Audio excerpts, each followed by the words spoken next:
Donc il y a en fait une subrogation qui permet à la banque de recevoir directement le remboursement de la part de l'État français. Donc rien, absolument rien ne justifie la mise à l'écart du système bancaire tel que nous l'avons vécu. Quant à vos déclarations sur mon patrimoine, je suis désolé de vous dire, monsieur, qu'il n'y a eu aucune affaire judiciaire, aucune procédure judiciaire engagée sur ma déclaration de patrimoine.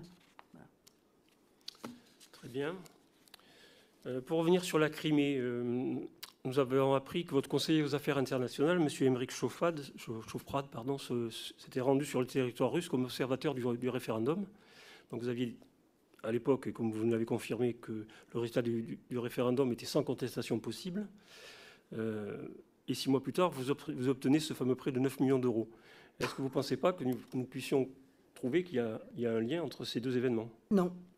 Je pense que c'est un abus et que c'est une manœuvre politique qui a été utilisée contre moi que de faire un lien entre ces deux événements. D'autant qu'encore une fois, personne n'ignorait que nous n'avions aucune possibilité d'obtenir un prêt ni en France, ni dans l'ensemble de l'Union européenne. Je veux dire, le choix qui a été porté à ma connaissance par Jean-Luc Schaffhauser, c'était la Chine, de mémoire, l'Iran, et donc cette banque tchéco-russe. Il m'est apparu que la République tchèque étant dans l'Union européenne et que la Russie étant dans le Conseil de l'Europe, ça m'apparaissait plus cohérent d'accepter la proposition de cette banque tchéco-russe plutôt que d'accepter la proposition d'une banque iranienne ou d'une banque chinoise. Je ne vois pas ce qui peut m'être reproché, d'autant qu'encore une fois, je le rappelle, aucun changement de position n'est intervenu dans la vision géopolitique que nous avons à l'égard de la Russie avant ou après ce prêt. Aucune. Donc il n'y a aucun élément qui permettait, de bonne foi, bien entendu.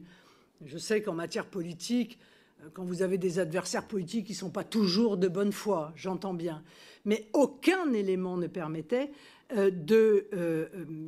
d'accuser une candidate à l'élection présidentielle, encore une fois chef du premier parti de France, de subir quelque influence que ce soit à raison de ce prêt. D'autant que je vous rappelle, Monsieur le Président, que quand on fait un prêt, la seule obligation qu'on a, c'est de le rembourser. Hein.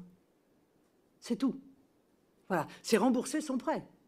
Et c'est une obligation que nous avons d'ailleurs pas tant à l'égard de la banque, même si, quand même, nous sommes des gens honnêtes, mais à l'égard de la CNCCFP, car si nous ne remboursons pas la dette, alors ce prêt est considéré comme un don, et alors nous violons les règles du financement des partis politiques français. Donc la seule obligation que nous avons, c'est de rembourser le prêt. Je n'en ai aucune autre. Je veux dire, la banque ne va pas venir me rechercher l'argent, vous voyez ce que je veux dire, bon, ou annuler le prêt, ça n'existe pas.